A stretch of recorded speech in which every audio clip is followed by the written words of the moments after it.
Bonjour, bonsoir, bienvenue dans Back to the Review, votre capsule temporelle qui parle de cinéma, mais pas que. Aujourd'hui, émission un petit peu particulière, à l'image que l'on a fait de notre dernière émission avec Michel Vignier.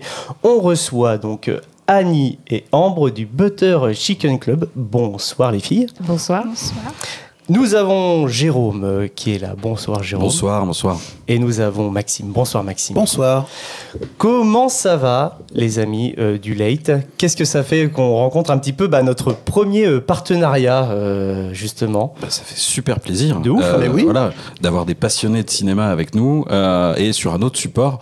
Enfin voilà, pour pouvoir partager une passion pendant ce petit temps-là, ça va être très cool. Je suis totalement d'accord et surtout que oui, comme tu l'as dit, c'est un autre support. Donc Annie et Ambre, vous avez créé le Butter Chicken Club, donc qui est un fanzine qui s'intéresse vraiment donc un petit peu à l'aspect visuel des films. Mais justement, qu'est-ce qui a amené en fait à s'intéresser un petit peu à ça, au graphisme, aux effets justement numériques des films? C'est votre parcours scolaire, professionnel? Oui, en fait, nous, on s'est rencontrés en école de graphisme. Ok. Et par la suite, on a découvert qu'on aimait beaucoup les films, notamment les films indiens. Ah. Et après, ensuite, on a commencé à beaucoup aller voir de films indiens au cinéma et d'autres films aussi. Et puis, on s'est de plus en plus intéressé au côté visuel. Enfin, personnellement, pour moi, ça a été comme ça.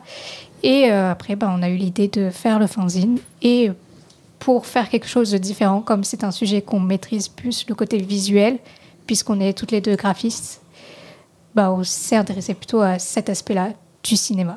D'accord. Et comme je l'expliquais pendant notre vidéo sur Dune, que vous pouvez bien entendu retrouver sur notre chaîne YouTube, il y a la partie donc explicatif que vous faites, visuel du film, etc. Mais il y a aussi la partie donc poster. On rappelle pour celui de Dune qui est disponible sur votre site.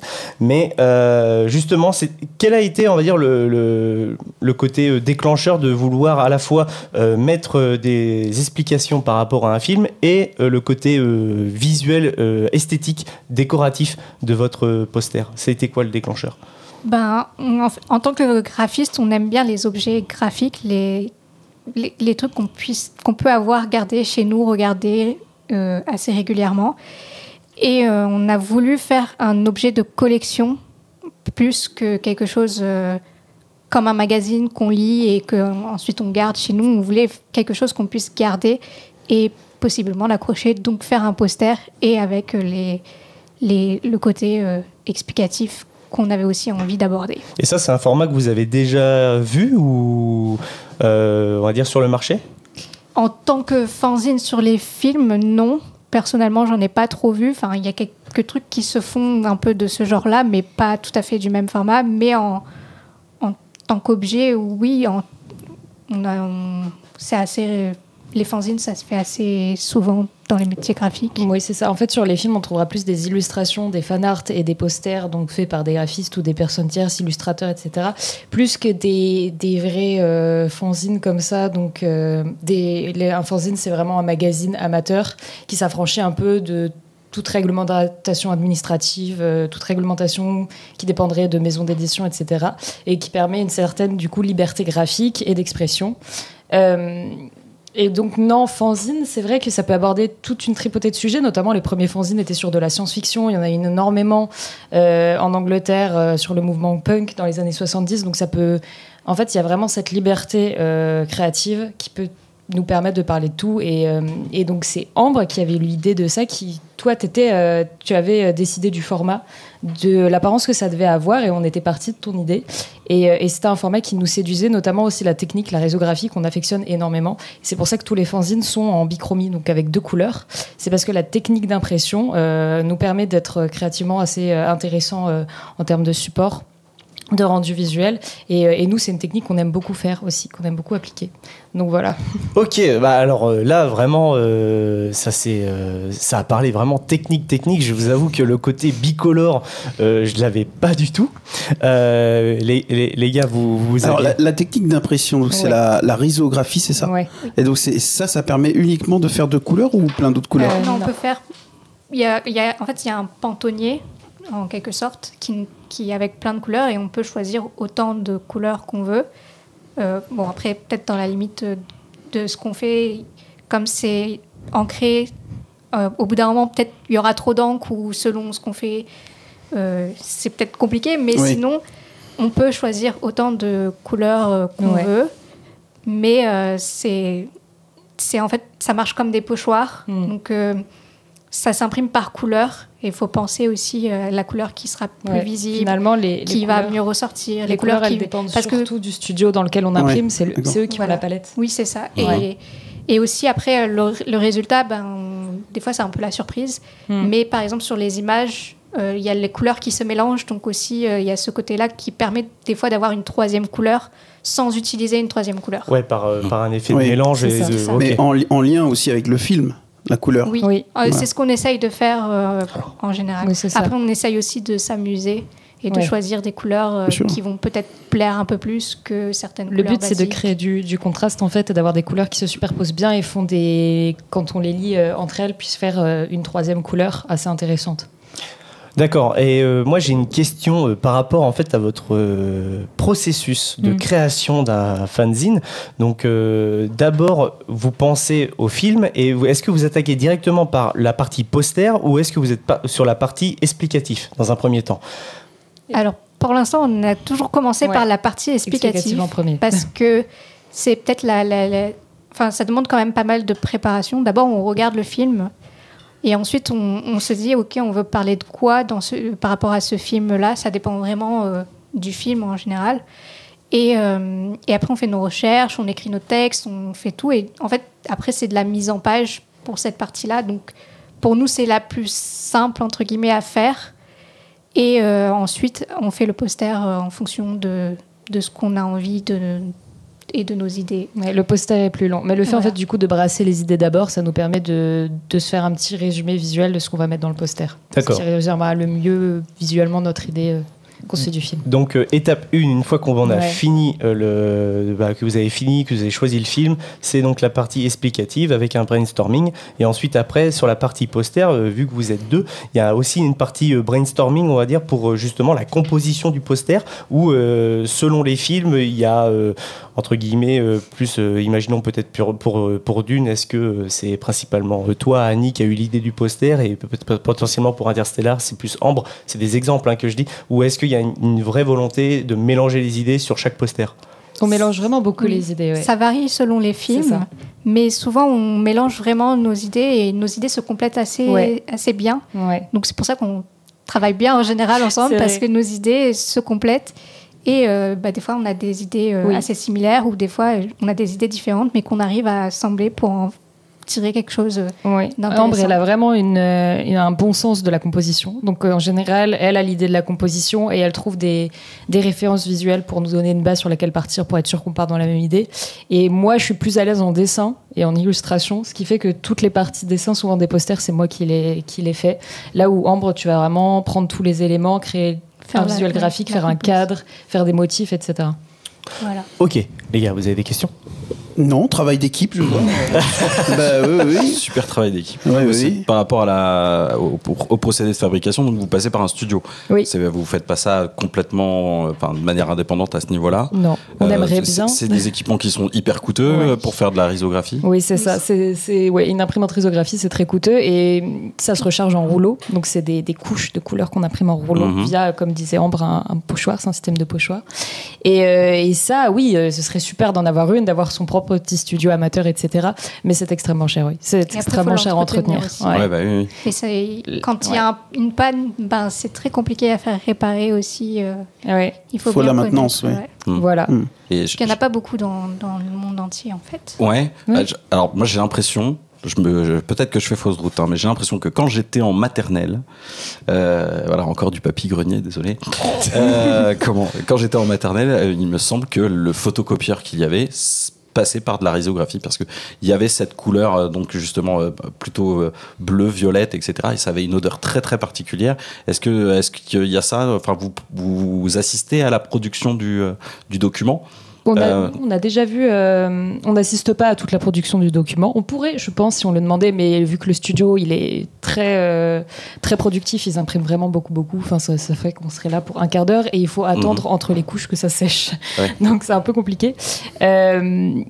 Mais on voit comment c'est imprimé et en vrai c'est très possible qu'il y ait eu une imprimante Riso parce que quand c'est sorti, ça date d'il y a longtemps, c'était 1946 je crois, la première ce que j'ai lu, impression Riso. Ouais. C'est une invention japonaise. C'est une invention japonaise et je crois que le nom vient de la risographie, c'est que le premier studio s'appelait Rizosha et après c'était Riso Kagaku, quelque chose comme ça, et c'était pour faire plus de tirages de façon moins coûteuse. Donc ça a été pendant longtemps une méthode moins coûteuse de faire beaucoup de tirages, là où après donc les imprimantes à rouleau offset qu'on connaît maintenant ont remplacé le truc, mais c'était d'ailleurs plus respectueux de l'environnement, la Riso, puisque les encres sont à base de soja et n'ont pas besoin ni de solvant ni d'être chauffées, contrairement aux imprimantes normales offset qui elles sont chauffées, mais oui, donc ça a été une méthode d'imprimer de façon plus économique et en plus grand nombre pendant un certain temps, parce qu'avant c'était de la je crois que c'était de la mimeographie, je ne sais plus comment on appelle ça, mais c'était des imprimantes qui étaient proches de la lithographie, donc qui appliquaient des encres par pression. Par pression. Donc voilà, c'était une des premières imprimantes à pouvoir être produite en plus grand nombre, donc c'est très possible qu'il y ait une vieille Riso dans une maternelle, ça c'est tout à fait probable.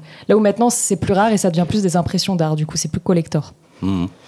Ok, et le côté écolo des encres, etc., c'est toujours le cas maintenant ? Il me semble que oui, qu'on est toujours à base de soja. Je crois. Ok.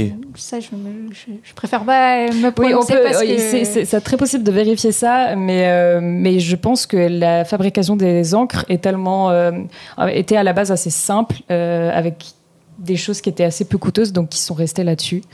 Donc pas sûr qu'ils utilisent qu'ils réutilisent des solvants ou quoi que ce soit. À vérifier, pourquoi pas, mais voilà, c'est ce que j'avais lu quand je me suis intéressé à votre procédé de fabrication.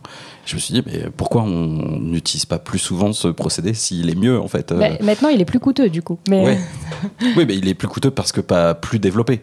T'as un peu plus de recherche, j'ai l'impression quand même. Plus cher à entretenir. C'est un peu comme quand t'as un vieux magnétoscope ou quelque chose comme ça. C'est juste que c'est plus rare. Tu trouves moins les choses parce que ça a été remplacé par des méthodes qui sont plus performantes pour l'époque actuelle, quoi. Et aussi, quand on imprime en risographie, si tu fais une erreur, c'est un peu compliqué de revenir en arrière, puisque comme ça fait un pochoir, il faut que la machine recrée un nouveau pochoir, etc.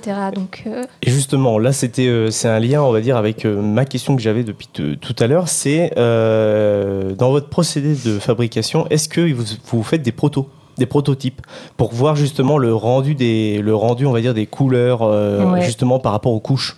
Alors déjà, on regarde bien sur l'écran, on essaye de faire une fausse risographie à l'écran pour voir si tout est bien mélangé quand il faut se mélanger ou s'il y a des petits problèmes et tout. Mais après, on ne peut pas tout voir à l'écran.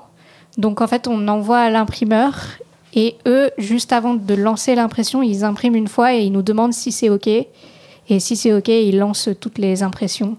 Et sinon, il faut retravailler et parce que je sais pas du coup si on a mentionné ça, mais en fait les masters qu'on envoie, donc ils sont par couleur. Donc par exemple pour Dune, il y aura un master jaune, un master violet, et ils sont en noir et blanc quand on les envoie. Donc on ne voit pas, on est incapable de voir le vrai rendu que ça donnera, même du coup comme tu disais à l'écran, c'est impossible de savoir comment ça va sortir. Et on a eu des petites surprises sur Dune, on a dû relancer un master. On les paye à chaque fois qu'on les relance en plus. Ah ouais, d'accord. Mais justement, ça c'était la question que je me posais. Est-ce que ça c'est compris dans le coût de fabrication d'un fanzine? En fait, on a d'abord un prix et ensuite c'est ce prix-là, et si on fait des erreurs, et là on doit... mettre la main au portefeuille. Voilà, donc là, il n'y a pas vraiment la place à l'erreur quand même. Hein. C'est pour ça que des fois, c'est pas parfait, mais on se dit c'est quand même correct et ça nous va. Après, c'est une technique qui fait quelques petites bavures, quelques petites imperfections, et c'est ça aussi qui est très très cool dans qui ce fait genre son charme. Ouais, tout à fait. Parce que c'est vrai qu'on l'a montré quand même à l'écran, mais on a quand même une vision qui est très rétro. J'adore.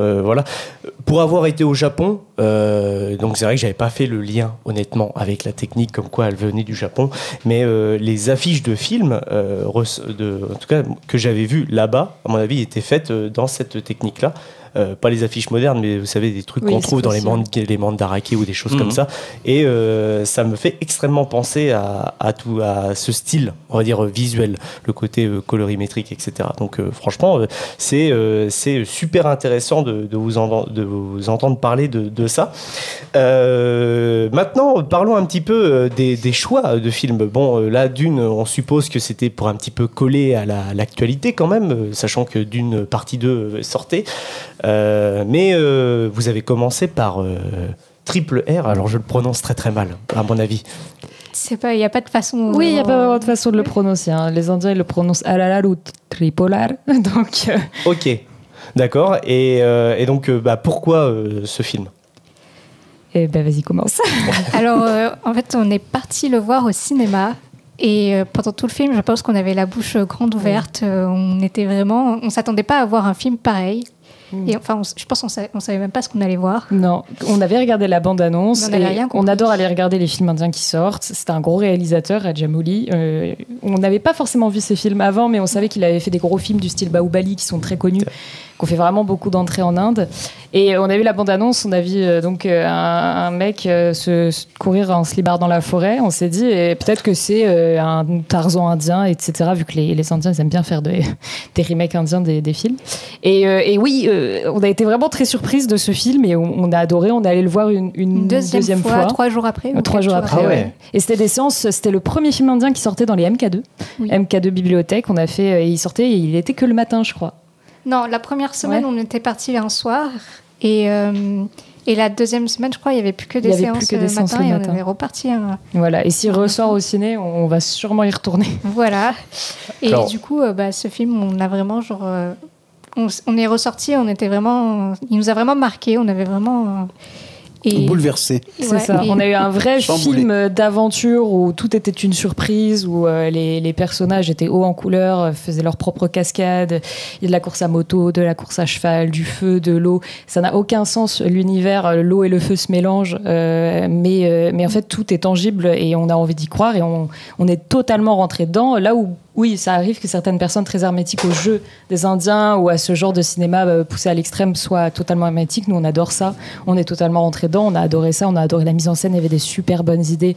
La première scène, quand du coup Ram se bat contre 100 personnes, enfin des milliers de personnes en fait, il y avait vraiment un millier de figurants autour de l'acteur. Le réalisateur avait très peur parce que il se fait attaquer par ces personnes dans le film, se fait recouvrir. Il ne voyait plus son acteur. Il s'est dit, s'il y a quelqu'un qui le tue en zoom, il s'est dit, mais l'acteur, c'est bye bye. Mais tout s'est bien passé, mais il y a des scènes très très impressionnantes. Les Indiens, ils mettent vraiment les moyens dans ce qu'ils veulent faire. Et Rajamouli, ce qu'on aime vraiment avec lui, c'est pour le coup, c'est quand il a une idée, il l'a fait. Les effets spéciaux sont pas assez avancés, c'est pas grave. Il y a pas toute la technique qu'il veut ou l'argent qu'il faut pour le faire, c'est pas grave, on fait quand même. Et c'est fait tellement avec le cœur et c'est fait j'ai même plus les mots, mais c'est fait avec tellement de malice et d'ingéniosité que ça fonctionne et le film, on y croit. Bien sûr, après, deuxième, troisième visionnage, on voit les fausses têtes de cheval, on voit les grosses ficelles, mais nous, on est totalement d'entrée dedans. C'est un film qu'on affectionne vraiment beaucoup, le réalisateur aussi. Donc, on conseille vraiment, ça peut être une très bonne porte d'entrée vers le cinéma de l'Inde du Sud, donc qui est vraiment plus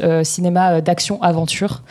Voilà, si un jour ça vous dit de vous y intéresser, c'est une très bonne porte d'entrée et tous les autres films de Rajamouli aussi. Honnêtement, je vais pour en avoir entendu parler parce que ce film a quand même eu l'Oscar de la meilleure musique l'année où il est sorti, donc la musique qui avoisine les quasiment 700 millions de vues sur YouTube, ce qui est quand même une belle performance. Atou, c'est Natu. Voilà, extraordinaire. Un an à se souvenir, il s'en souvient plus, le gamin. Non, j'en profite pour vous montrer tout simplement le poster aussi qui est absolument magnifique. Franchement, c'est un film, honnêtement, que j'en ai beaucoup entendu parler, donc c'est un film qui m'intéresse énormément. Très difficile à trouver encore en format physique, les films bollywoodiens en règle générale. Mais celui-ci a quand même eu la volonté et a quand même réussi, entre guillemets, à fédérer beaucoup plus de personnes pour le cinéma bollywoodien. On en discutait justement en off dans la voiture. C'était franchement... super cool d'avoir un peu cette effervescence autour du cinéma bollywoodien. Après, il y a des films un peu plus conventionnels j'ai envie de dire, de la pop culture que vous avez fait, Interstellar, Jurassic Park. Pourquoi ces deux films, donc un de Christopher Nolan et l'autre de Steven Spielberg? Déjà, pour qu'on sélectionne un film, il faut qu'on l'ait vu toutes les deux. Il faut qu'on l'aime bien toutes les deux. Et il faut qu'il y ait des choses intéressantes à dire sur le visuel ou les effets spéciaux ou le graphisme dans le film. Et donc, c'était le cas pour ces deux films-là. Oui. On choisit surtout nos films, déjà si on l'apprécie. Parce que si on l'apprécie pas, c'est plus compliqué de parler d'un film. Mais qu'on l'a vu toutes les deux aussi. Et selon ce qu'il y a à dire aussi. Parce que des fois, on a des films qu'on aimerait bien faire, qu'on apprécie beaucoup, mais on ne sait pas trop quoi dire. Elle le voit arriver de très loin, le fanzine Evil Dead qu'elle n'a pas vu et qu'elle n'a pas du tout envie de voir.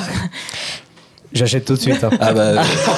J'achète tout de suite, les amis. Je pense que Lulu, il serait à fond. Lulu, déjà, il le sait. Hein, donc, Lucas, qui est un chroniqueur du Late que je vous ai parlé, qui est très très fan du cinéma de Saint-Brémy. D'ailleurs, c'est avec lui que j'ai été voir au Forum des Images, grâce à Panic Cinéma, qui ne fait plus de séances d'ailleurs, mais Jusqu'en Enfer, donc de Saint-Brémy en projection 8 mm. Et c'était trop bien.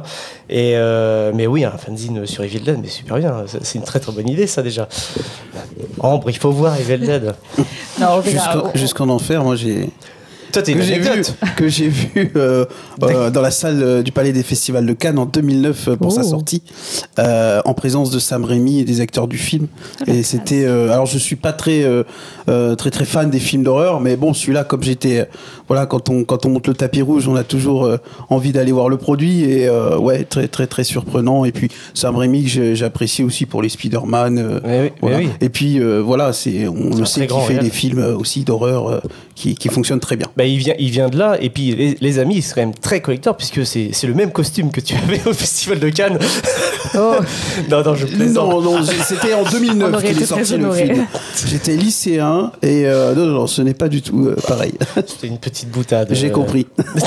non, mais ouais, non, franchement, c'est super cool. Justement, Maxou, t'as des questions vis-à-vis du Butter Chicken Club? Oui, donc le visuel, c'est par ordinateur, vous dessinez, comment c'est fait? On fait un peu des deux. Oui. On travaille tout en numérique, donc même les dessins sont faits avec une tablette et tout. Et un stylet, c'est ça? Oui, c'est ça. Mais tout est fait sur l'ordinateur. Après, soit on redessine ce qu'on a besoin ou des trucs comme ça, mais sinon les images sont travaillées aussi sur l'ordinateur et ensuite tout est imprimé. Voilà, InDesign, Photoshop et Procreate. Ok, d'accord. Alors donc vraisemblablement, moi j'avais une question par rapport au choix des films. Vraisemblablement, donc c'est l'affect.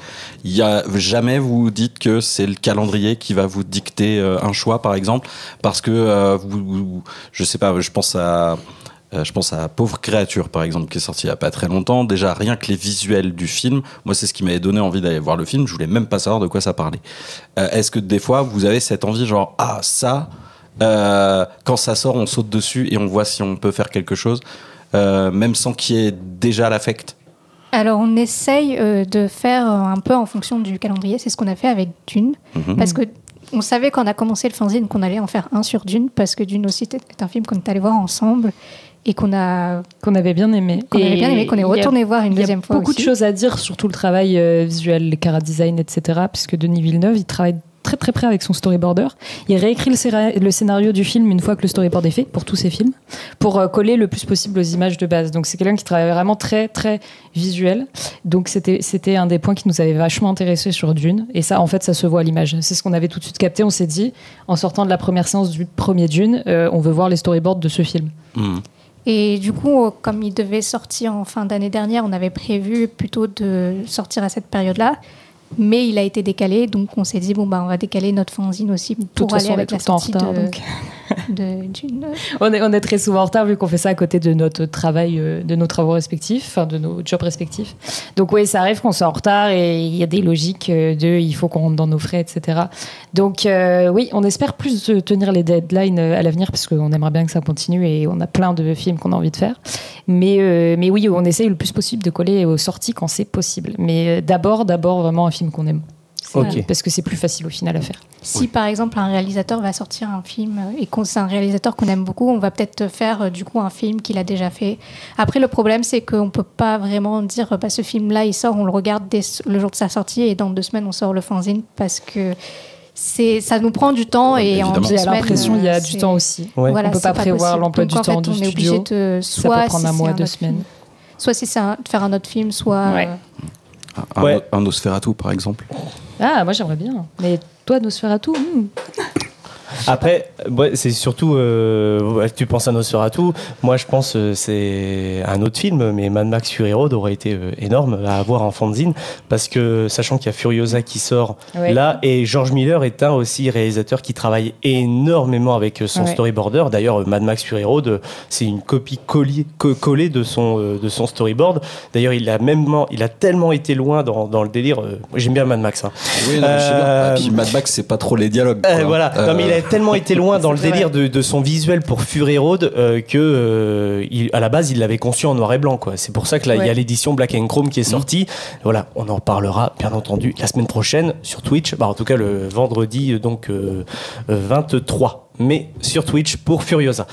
On y reviendra. Mais oui, Fury Road aurait été super. D'ailleurs, un fanzine sur Fury Road, pareil, hein, à stand-by tout de suite. Bah, Hein, peut-être quand tu auras vu Fury Road. En plus, Fury Road, il y a des bonnes inspirations Metal Hurlant très cool. Ouais. Donc, Ah oui, carrément. c'est vrai que c'est pas mal non plus. Mais d'abord, un truc qui nous plaît à toutes les deux et un truc qu'on a vu. Moi, je regarde un petit peu plus de films qui sortent de façon générale dans l'actualité. Là où toi, peut-être moins, parce que tu as plus de trucs à faire. Mais donc. Après, on trouve. En général, on se met d'accord assez vite. Mais donc, oui, ça nous coupe pas mal une certaine partie du film. Par exemple, toi, tu aurais plutôt apprécié faire Barbie. Moi, non. pas Non, tant que Barbie pour le visuel. Oui, pour le faire visuel, un fanzine mais après- jaune et rose. Moi, je déteste le rose et je suis pas fan de Barbie. Donc, c'est là où c'est un peu compliqué. Mais voilà. Justement, là, parlons un petit peu plus de vous. Donc là, vous disiez que c'était quelque chose que vous faisiez à côté donc, de vos jobs. Oui. Vous êtes toutes les deux graphistes, donc au niveau de votre boulot, donc en CDI pour une entreprise, si je ne me trompe pas, et en freelance. Voilà. Mais qu'est-ce que vous regardez aussi quand vous êtes, à part les cinémas indiens dont on a déjà parlé, qu'est-ce que vous regardez, on va dire, quand vous êtes chez vous, au cinéma? Quelles sont les dernières claques cinématographiques que vous avez prises? Alors moi, je regarde beaucoup de séries aussi, Ok, d'accord. contrairement à Anne-Catherine, qui regarde plus de films que moi. Et du coup, chez moi, je regarde plus souvent des séries que des films. Bon, après, des fois, je regarde aussi des films. Et en film, récemment, je sais pas trop... Parce que je suis pas allée au cinéma depuis un petit moment, parce que j'étais à La Réunion et le cinéma Réunion, là-bas, le c'est cinéma. pas tout à fait facile, forcément. Donc, Ok. donc j'ai pas vu... Après, il y a des sorties qui t'intéressent que tu vas voir Oui. quand c'est des grosses sorties. Oui, Beaucoup de grosses sorties. tu fais. Il y a beaucoup de... il y a pas mal de films que je voulais voir là, que j'ai pas pu voir, mais... je sais pas Exemple, quoi. quel Je film? voulais voir Monkey Man, Oui, d'accord. mais j'ai pas pu le voir puisqu'il est sorti quand j'étais à La C'est Réunion vrai. et il y avait que la VF et Donc, bon, la VF, j'ai un peu du mal. Monkey Man, pour les auditeurs ou viewers qui nous regardent, c'est le premier film réalisé par Dev Patel. Donc Dev C'est ça. Patel qui vient de la série Skins et qu'on a découvert pour le grand public par Slumdog Millionnaire. Slumdog Millionnaire, Et que je- j'adore. Et que je sais que tu adores, réalisé par Danny Boyle, et surtout que je te remercie puisque c'est grâce à toi que j'ai vu ce film, Maxime. Avec plaisir. Voilà. Et donc toi. Et donc, oui, moi, j'aime bien aller voir un peu tout ce qui sort dès que j'ai le temps. Oui, je suis pas allée beaucoup au cinéma cette semaine, mais j'y vais, comme je le disais, à peu près 3 fois par semaine. Le dernier film que j'ai vu, c'était Akira qui repassait, parce que je peux pas m'empêcher d'aller le voir dès qu'il repasse. Mais j'aime beaucoup regarder beaucoup de styles différents. Après, mes plaisirs coupables, c'est les films d'horreur série B. Terrifier 2, j'aime beaucoup, j'avoue.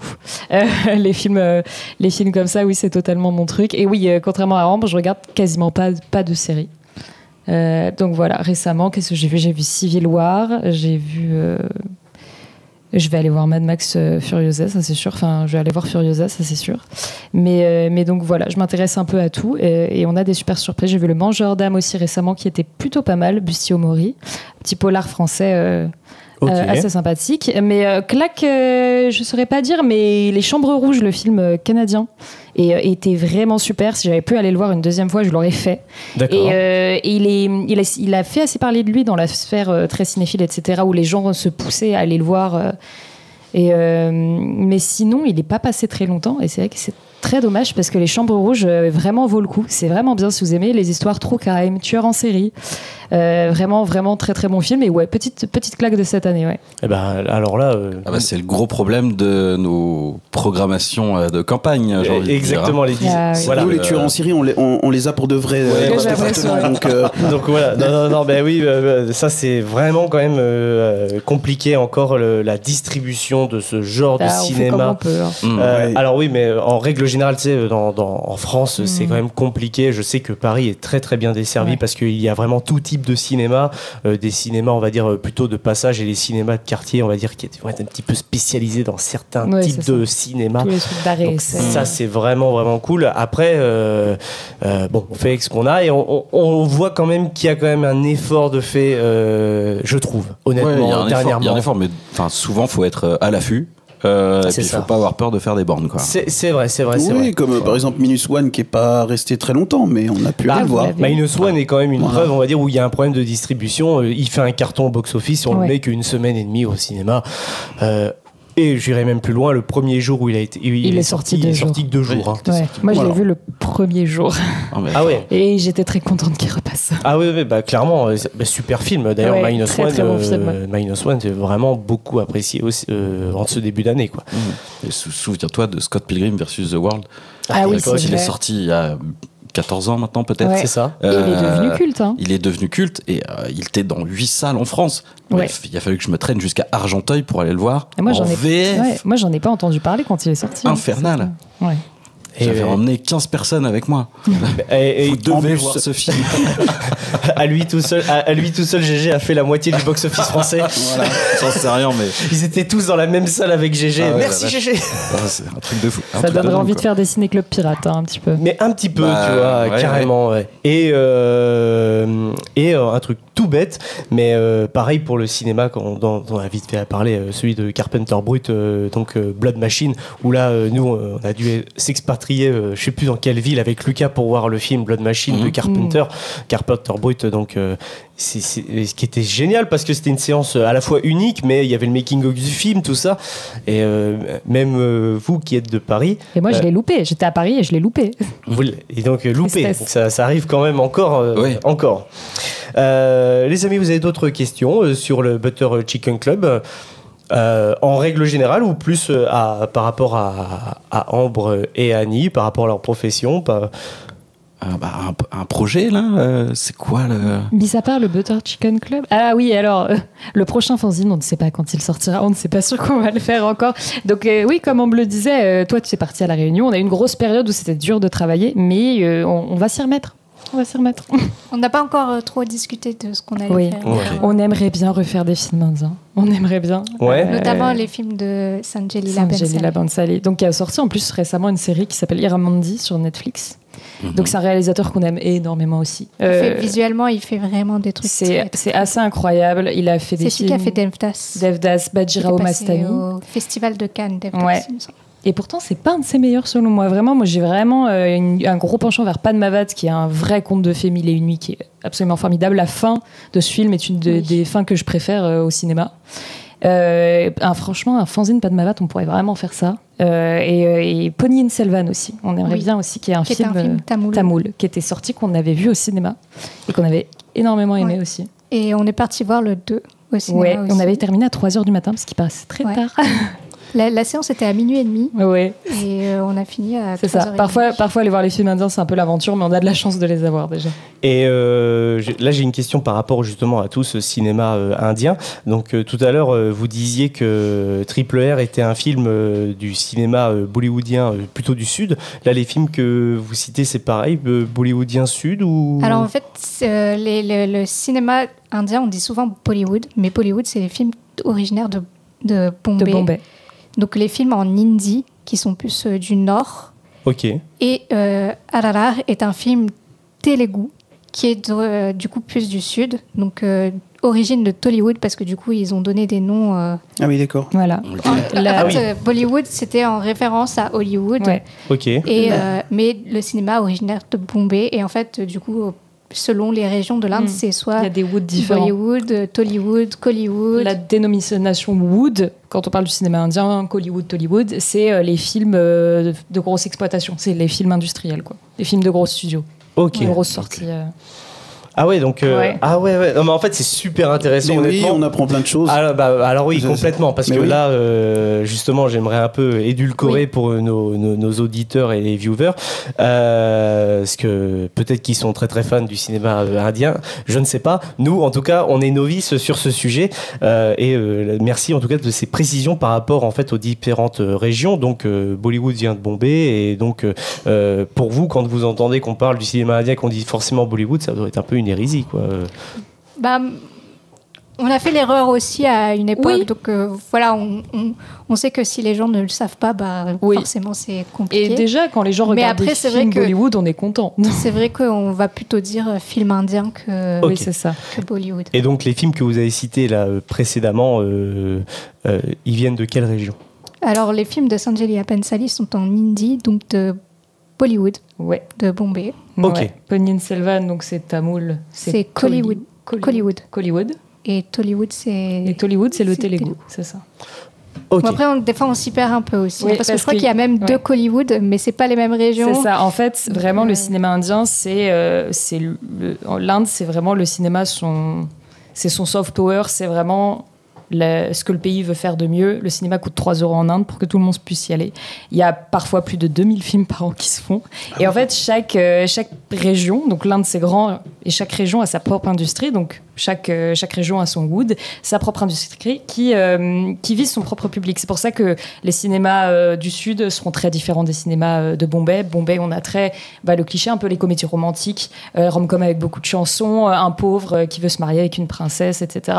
Là où le Sud, ce sera les actionneurs, aventures, films KPDP aussi beaucoup, des films d'époque où ça se bat et ça s'envoie en l'air littéralement. Il y a les déflagrations quand ils se font des coups de poing, etc. C'est vraiment en fait en fonction du style, on peut aimer le cinéma de telle ou telle région. Et moi, j'avoue, j'ai un petit penchant pour le Sud du coup. Oui, mais ça commence à se mélanger Ouais, aussi. ça se mélange pas mal. Et ils aiment beaucoup s'inspirer d'autres genres. Ils sont très admiratifs aussi des films étrangers. Et en fait, on peut retrouver beaucoup d'inspiration du cinéma. Il y avait notamment un film dont je me souviens plus du tout du titre, mais qui est totalement un film indien, mais qui est une reprise de Assaut de John Carpenter, où j'avais été très surprise. Et même, il y a la famille Ramsay. Donc, un monsieur Ramsay a 7 fils, et les 7 fils travaillent dans le cinéma. Ils font des films d'horreur à petit budget qui sont vraiment très inspirés d'Evil Dead. Ok. Et qui sont aussi mes plaisirs coupables, et vraiment petit budget, des maquillages très très visibles, etc. Mais très très fun, et avec des gens très contents d'être dans le film. Donc voilà. Donc ouais, c'est en fait le cinéma indien. Moi, je dis souvent, c'est tellement varié. Si on commence à s'y intéresser, c'est impossible qu'à un certain moment on trouve pas un film qui nous plaise. Oui, ça me paraît logique vu comment vous le présentez honnêtement. Donc là, on a parlé beaucoup du cinéma indien normal puisque c'est ce qui vous a plus ou moins unifié pour créer le nom. Déjà le Butter Chicken Club puisque c'est un plat qui vient de là-bas, le Butter Chicken, si je me trompe pas. Oui, il y a une petite histoire là-dessus, c'est vrai. Voilà. En fait, on a découvert, c'est en première année Oui, de graphisme, que toutes les deux, on appréciait le cinéma indien. Et du coup, on s'est dit, on va regarder des films ensemble. Et on a commencé à inviter nos amis. On allait tous regarder chez Ambre. Oui, On faisait des soirées films. Bollywood. Et on se faisait un butter chicken. Et du coup, en cherchant le nom pour notre fanzine, on s'est dit, ça serait Butter marrant de Chicken faire Club. le Butter Chicken Club en s'inspirant de nos Mais soirées voilà. Bollywood. C'est parti là-dessus. Sur le fait qu'on faisait des butter chicken ensemble chez Ambre Et qu'on Trop bien. regardait un film. et qu'on regardait un film indien. Non, mais c'est vraiment ça, c'est super intéressant de savoir tout ça. Au niveau du cinéma, on a parlé un petit peu des dernières claques, etc. Le Late, le Back to the Review, on parle souvent de la pop culture. C'est quoi votre rapport avec la pop culture actuelle? Par exemple, les films Marvel, les films DC, tout ça. Ambre? Alors moi, j'aimais bien un peu les films Marvel au début, mais c'est vrai que récemment, je trouve que c'est trop la même chose. Les mêmes schémas narratifs, les mêmes... c'est plus... Enfin, je trouve plus quelque chose vraiment d'intéressant. Et du coup, j'avoue, ça fait un moment que j'ai pas trop regardé de films Marvel. Mais sinon, après, moi, ça me dérange pas d'apprécier des fois des films, même s'ils sont pas très très ouf, juste pour le plaisir. Notamment Star Wars. Star Wars. Bah, alors oui, mais alors, le truc c'est qu'à maintenant dans Star Wars, on a à boire et à manger. Hein. On a entre guillemets les 6 films originaux qui sont limite considérés pour beaucoup comme une religion et des classiques. On en a 3 autres apparemment qui sont affiliés, mais bon. Et puis toutes les séries qui vont avec aujourd'hui. Et maintenant les séries, voilà. Non, mais en fait, c'est le problème plus des licences. Hein. C'était plutôt ça, justement, vu que dans le Butter Chicken Club, vous avez fait Jurassic Park, qui est un film qui découle d'une licence qui est, entre guillemets, ressucé avec les Jurassic World. Les Jurassic World, vous les avez appréciés, par exemple, non ? Je les ai vus quand ils étaient sortis, c'est pas le dernier. Ouais, j'ai très peu de souvenirs donc, des je me souviens Jurassic plus World. trop et je pense que j'étais assez jeune, donc c'était un peu une époque où je pouvais apprécier facilement n'importe quel film. Le second m'avait beaucoup fait rire parce qu'ils ont créé un dinosaure qui faisait des blagues, qui faisait semblant de dormir pour manger les gens et ça m'avait fait extrêmement rire. Il y en a eu combien déjà à tel point que je m'y intéresse. Jurassic Park 3 non, World. Jurassic Park évidemment que je les connais par cœur. Jurassic World, il y en a 3. Il y en a 3, d'accord. Jurassic World 3 ou il y en a 3 de chaque. Ouais, je me pose la question de savoir si j'ai vu le dernier. Moi, j'ai pas vu le dernier. Moi, je pense que je les confonds entre eux, sincèrement. Oui, peut-être ça aussi. Je pense que le deuxième, c'est le deuxième qui m'a fait beaucoup rire. Le deuxième qui est réalisé par Juan Antonio Bayona, qui est un super bon réalisateur. Oui. Non, bah, en plus, il avait de très bonnes idées. Enfin, graphiquement parlant, justement, ça pourrait vous amener de l'eau à votre moulin. Parce qu'il y a des scènes un peu horrifiques, etc., avec des vrais contrastes de lumière, justement, avec ce raptor qui fait des blagues. Ouais. L'Indominus Raptor, en plus, si je me trompe pas, lui. L'Indoraptor. L'Indominus Raptor. Est-ce que dans le premier, c'est l'Indominus Rex et là, ensuite, c'est Indoraptor. Ils ont... C'est ça qui me... Mais c'est ce qu'on disait, on en a déjà discuté, mais des univers, en fait, qui ont fonctionné à une certaine époque. Ils pressent et voilà, ils essayent de sortir de cet univers un tas de choses et des fois ça marche plus au bout d'un moment, ça épuise. Je suis d'accord, des fois ça marche plus. Par contre, des fois il y a quand même des belles surprises quand tu crées des univers et c'est ce qu'on disait. Oui, Mad Max par exemple qui va sortir, qui a l'air intéressant à voir. Après le truc c'est que Mad Max, certes on parle d'un univers qui est quand même assez grand parce que maintenant on a quand même 3 films originaux, maintenant 2 plutôt récents. Sauf qu'entre 2 films, il y a 10 ans. Tu vois ce que je veux dire ? Donc en termes de production, George Miller déjà d'une, il prend son temps. Et c'est ça qui est bien, même si et en plus c'est une vraie saga d'auteur. C'est lui qui est là depuis le départ. Et tout comme la prélogie de Star Wars l'était, puisque c'était les idées de Lucas. Et c'est pour ça que sur les 3 films de la prélogie, c'est lui qui les réalise. Non, mais on arrive à faire des bonnes choses, mais que ce soit Star Wars, l'univers Marvel, il y en a énormément où voilà. Ça part dans tous les sens, quoi. Ouais, tu vois, par exemple, un truc tout con. Mais c'est parce que ça marche, qu'ils continuent d'en faire, tout simplement. C'est parce que ça ramène. Je pense que c'est une question de marché, en fait, et à qui tu t'adresses.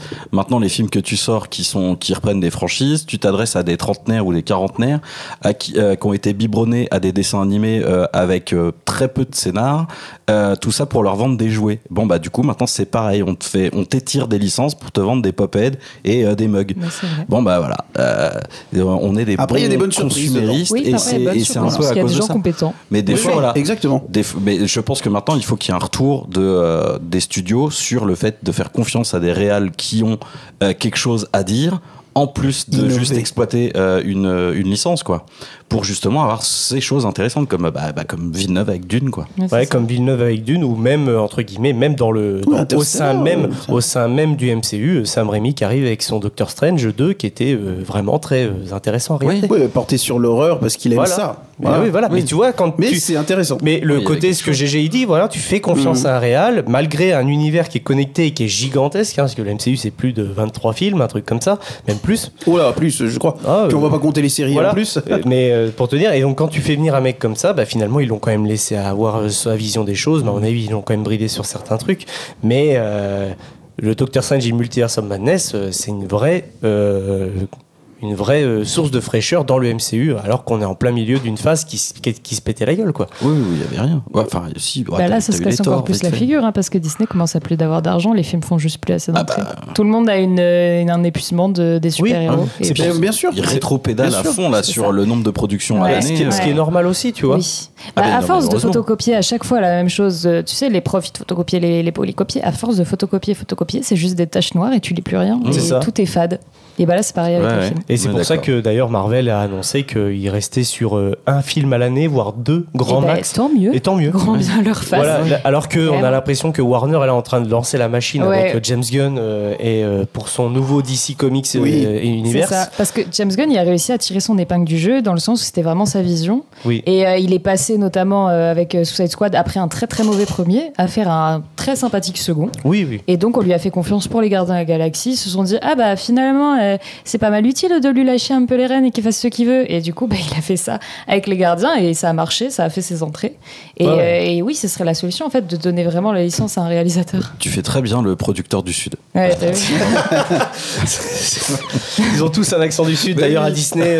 Quand ils appellent James Gunn, c'est exactement ça. Kathleen Kennedy, quand elle a appelé James Gunn, bon excuse-nous, on a fait une connerie, on t'a viré entre le 2 et le 3, ce serait bien que tu reviennes. Écoute, on n'aurait pas dû. On n'aurait pas dû. Eh ben merci beaucoup. Donc les filles, c'est super cool. Les amis, je vous encourage vraiment à aller sur le site donc du Butter Chicken Club. Vous procurez donc un des 4 numéros de ce fanzine. Donc on rappelle les films qui sont disponibles. Donc Triple R, on en a beaucoup discuté. Jurassic Park et Interstellar.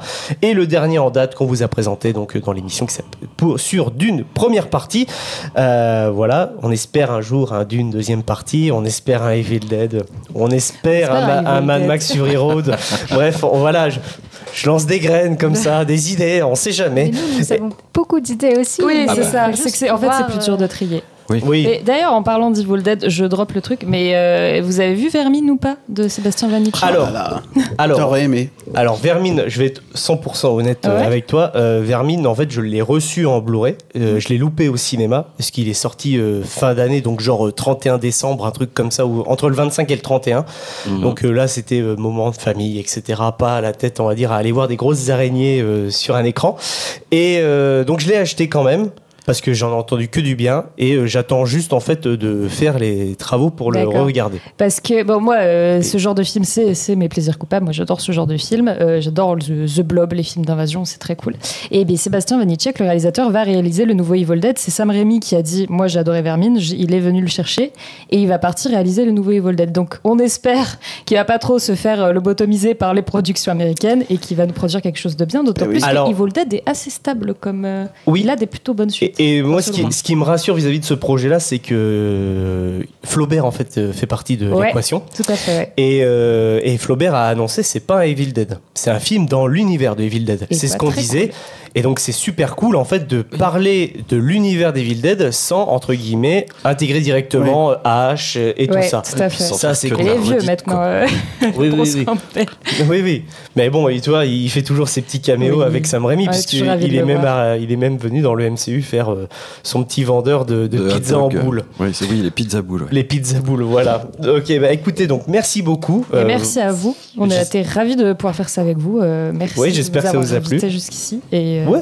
Non, c'est normal et puis c'est super cool. Merci donc Ambre et Annie pour votre venue. Merci les gars d'être venus. Je remercie aussi Gary qui était à la régie pour cette émission et bien merci entendu Gary. Donc, et Kichi et donc Esteban qui sont à la post-prod.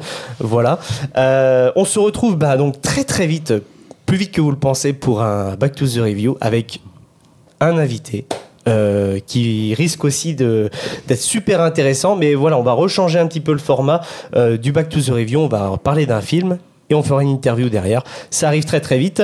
Donc on se dit à très très vite pour encore plus de cinéma. Ciao à tous.